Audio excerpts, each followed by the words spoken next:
Mahirapan sa pag-commute ng ilang suki ng LRT2 ngayong umaga. Karamihan sa kanila lang daw nalaman na limitado ang operasyon ng LRT2. Una balita live si Bea Pinlac. Bea. Igan, perwisyo sa biyahe. Yan ang ininulot sa ilang mga commuter na hindi agad nalaman na limitado lang ang operasyon ng LRT Line 2 kaninang umaga. Muntik daw malate sa school sina David at Mark ngayong araw. Kwento nila, huli na nang malaman nila na limitado lang pala ang operasyon ng LRT2 ngayong umaga. Nung nasa jeep na po kami, then nakita po namin sa katipunan wala po kami. Malilate din po kami sa school. Dahil po kasi maaga ko sa school ngayon. Ngayon po, mga malilate pa ako siguro. Maaantala ang biyahe ngayon ng LRT2 dahil sa patuloy na pagkukumpuni ng nasirang catenary wire sa pagitan ng Katipunan at Santolan Station. Ayon sa LRTA, ang mga biyahe lang ng tren ay mula Recto Station hanggang Araneta Center, Cubao at pabalik.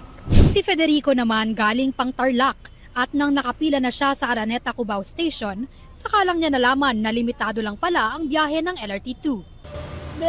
Cubao Recto lang eh. Video delay.